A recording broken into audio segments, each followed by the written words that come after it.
buku lah, sebuah kitab bertajuk Sifat Salat Nabi yang ditulis Syekh Albani dalam bahasa Indonesia.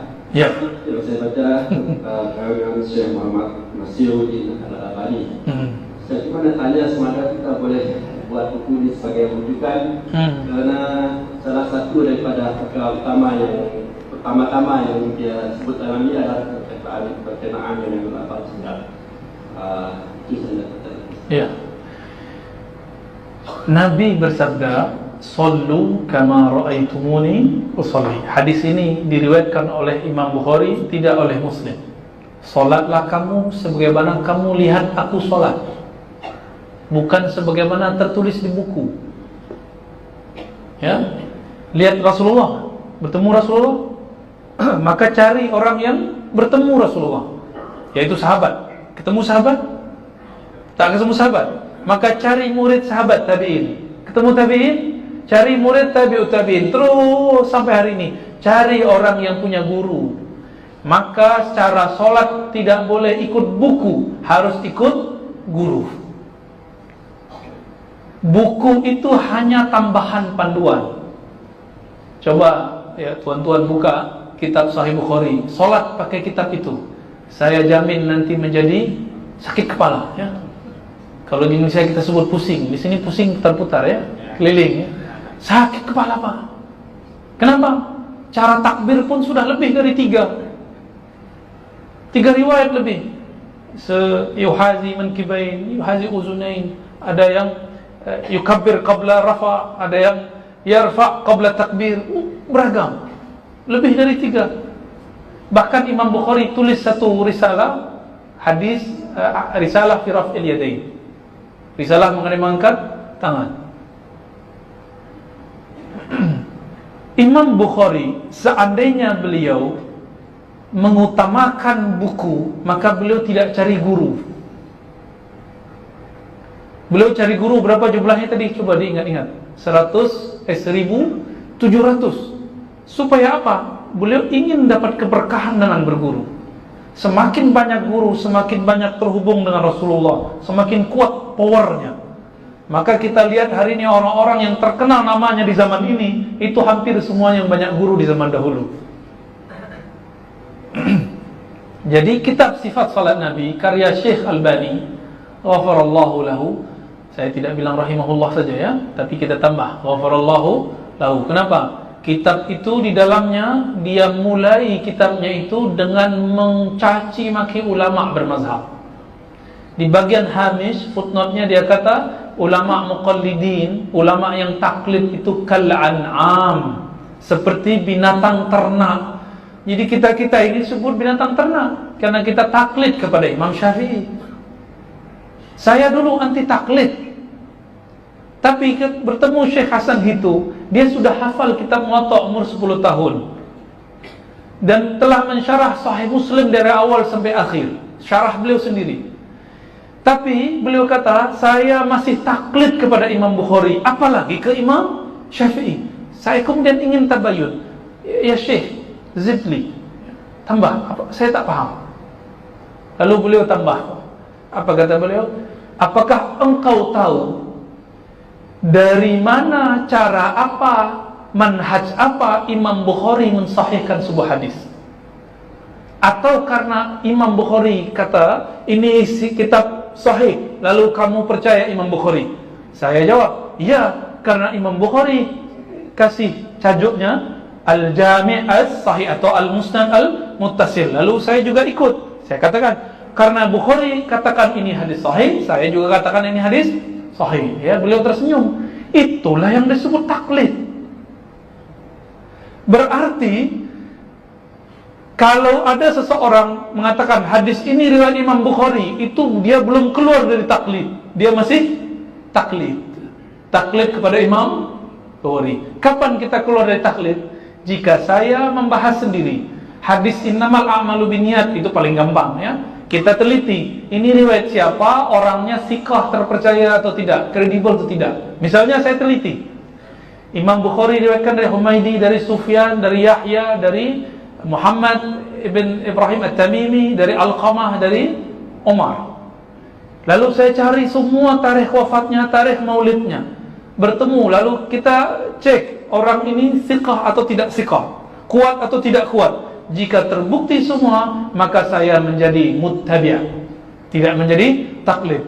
Oleh karena itu di Sahih Bukhari saya belum menjadi muttabi', kecuali hanya beberapa puluh hadis. Selebihnya saya taklid kepada Imam Bukhari. Jika saya udah ngaji 15 tahun hadis masih taklid Sahih Bukhari, apa kata orang yang baru belajar Sahih Bukhari 3 tahun lalu? Ya? Kita banyak hafal Sahih Bukhari, bahkan kita hafal sanadnya kepada Imam Bukhari. Tapi sampai hari ini saya tidak memandang diri saya imam mujtahid. Jadi setelah bertemu Syekh Hasan itu saya tobat dari mengatakan saya anti taklid. Syekh Albani mengatakan taklid itu seperti binatang, binatang ternak. Kenapa? Binatang ternak seperti kerbau, sapi, itu hidungnya ditusuk itu ya, ditarik kemana-mana oleh imam. Lalu dia guna kalimat-kalimat Imam Syafi'i. Apa kata Imam Syafi'i ke muridnya? La tuqalliduni. Dia lupa Imam Syafi'i bicara ke siapa? Bicara ke Imam Muzani, Imam Muradi, Imam Humaidi, Imam Ishaq ibn Rahawai, Imam Ahmad bin Hanbal. Hei, kalian para hufaz hadis, jangan taklid kepadaku. Bukan bicara kepada kita, tapi bicara kepada orang yang levelnya satu level di bawahnya. Kita berapa level di bawah Imam Bukhari? Imam Bukhari itu baca satu ayat langsung muncul makna sab'ina far'an, 70 cawangan makna dari satu ayat. Bahkan beliau bisa mampu menghitung berapa jumlah alif lam dalam Al-Quran. Hitung semua, belum ada Google. Ustadz Google belum ada. Ya, belum ada itu. Allahu Akbar. Imam Bukhari berguru ke muridnya Imam Syafi'i. Oleh karena itu tuan-tuan, puan-puan, kalau buka Sahih Bukhari 80% Imam Bukhari ikut mazhab Syafi'i. Dan ini diabadikan oleh Imam Subki, musuh Ibnu Taimiyah, dalam Tabaqat Asy-Syafi'iyah Al-Kubra. Syekh Albani ingin seperti gaya Ibnu Taimiyah. Ibnu Taimiyah hafiz Quran, hafiz sunnah. Syekh Albani tidak hafiz sunnah, tapi dia kasih judul sifat salat Nabi ka'annaka tarah, seperti seakan-akan kamu melihatnya. Makanya orang yang belajar menggunakan kitab sifat salat Nabi, saya mohon maaf karena yang menerjemah orang Indonesia ya, semoga kami diampuni Allah. Tapi kita jadi tahu siapa yang menggunakan kitab ini, maka cara salatnya akan berubah. Cara sholatnya tidak seperti Nabi lagi. Kenapa? Ikut buku. Sahabat Nabi Malik bin Huwairis, ya, beliau untuk belajar sifat sholat Nabi, beliau menjadi murid Nabi 20 yauman, 20 hari. 10 hari pertama belajar fisiknya Nabi, cara Nabi angkat tangan. Maka hadisnya Ibnu Huwairis ini terkenal. 10 hari berikut belajar qalbunya Nabi. Apa rasa kita angkat tangan? Apa zauq ketika kita ruku? Apa rahasia baca surah Al-Fatihah? Kenapa makmum juga harus baca Fatihah? Tapi sekarang di sifat salat Nabi itu dibid'ahkan. Ya kan? Apa kata mereka? Tidak boleh baca Al-Fatihah di belakang imam. Kenapa? Wa idza quri'al Qur'an fastami'u lahu. Ayatnya benar, pemahaman Anda tidak benar. Jika dibacakan Quran maka dengarkan. Betul, itu di luar salat. Kenapa? Katanya ikut Bukhari. Coba buka Sahih Bukhari, ya, kitab salat, bab tentang salat. Apa kata Imam Bukhari? Diriwayatkan dari Abu Hurairah. Apa riwayatnya? La salata liman lam yaqra' bi Fatihatil kitab. Tidak sah salat orang yang tidak baca Fatihatul kitab jika sendiri. Maka makna kedua jika berjamaah tidak sempurna. Dijelaskan oleh Imam Syafi'i dalam Al-Um. Tidak sempurna artinya orang kalau tidak baca di belakang imam Al-Fatihah tidak terjadi munajat dialog. Karena setiap kali ayat itu dibaca Alhamdulillahirabbil alamin, Allah menjawab Majjadani abdi wa hamidani, terus jawab sampai akhir. Orang yang tidak baca ini nggak ada koneksi. Karena kita tidak bisa mewakilkan munajat kepada imam. Semua hamba harus bermunajat kepada Rabbnya. Itu jawaban Imam Syafi'i dalam kitab Al-Um. Jauh-jauh hari. Maka Imam Bukhari nukil hadis itu. Ketika ada sahabat-sahabat Nabi membaca surah ayat Al-Quran di belakang imam, Nabi kemudian selesai, selepas salam Nabi tanya, siapa yang baca Quran di belakangku? Lalu mereka jawab, saya wahai Rasulullah. Rasulullah kemudian kasih had, jangan baca la yaqra ahadukum, jangan kamu baca min warai, dari belakangku, illa bi fatihatil kitab, kecuali dengan surah Al-Fatihah. Tapi pertanyaannya, kalau kita ikut Sahih Bukhari, kapan kita nak baca? Sebelum imam? Saat imam baca? Atau sebelum imam? Ini yang disebut fiqih. Hanya fikih mazhab yang faham itu. Oleh sebab itu, orang-orang yang mencoba membaca Sahih Bukhari lalu tinggalkan mazhab Syafi'i, pasti dia akan menjadi orang yang stres, ya.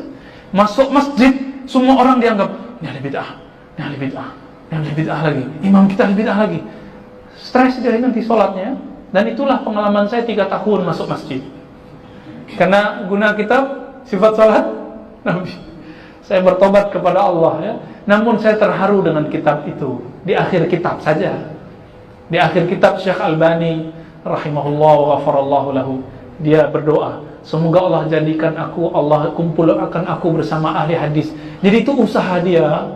Cuma sayangnya dia berusaha tapi cara usahanya tidak baik, ya. Dia mau menegakkan benang yang sudah basah. Dia salah-salahkan yang lain, dia tegakkan benangnya tapi sudah basah.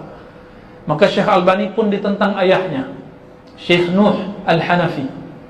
Namanya Syekh Nuh Al-Hanafi, salah satu mufti, ya, di Albania sebelum pindah ke Suriah. Bertentangan juga dengan Syekh Al-Buti, Syekh Wahbah Zuhaili. Bahkan dia benci sekali dengan Syekh Al-Buti, karena Syekh Al-Buti mengalahkan dia dalam debat. Dan itu perdebatannya telah ditulis terjemahannya dalam bahasa Indonesia. Sila dicari, ya, saya pun sudah lupa judulnya apa, ya. Mirip dulu dialog antara Ibnu Athaillah dengan Ibnu Taimiyah, mirip sekali. Isinya pun tidak jauh beda.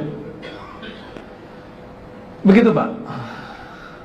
Jadi saya tidak sarankan guna kitab sifat salat Nabi. Kalau mau cari buku bahasa Indonesia, cari buku Khatib Sulaiman, ya, fikih Islam. Itu bagus. Kalau mampu berbahasa Arab, baca Fathul Mu'in, Matan Abi Syuja', Al-Muhadzab, ya, juga karya-karya Imam Nawawi, semuanya mu'tamad, ya. Cari kitab yang mu'tamad, ya, Kifayatul Akhyar, talaki dari ulama kita. Guru-guru kita di surau-surau, mereka semuanya bersanad, tapi sanad fikrah, sanad amal, tidak punya sanad ijazah. Tak masalah, yang penting sholatnya masih bermazhab Syafi'i. Silakan pertahankan mazhab Syafi'inya. Kalau mau pindah, tapi jangan ke mazhab Albani, mazhabnya mazhab Maliki boleh, ya.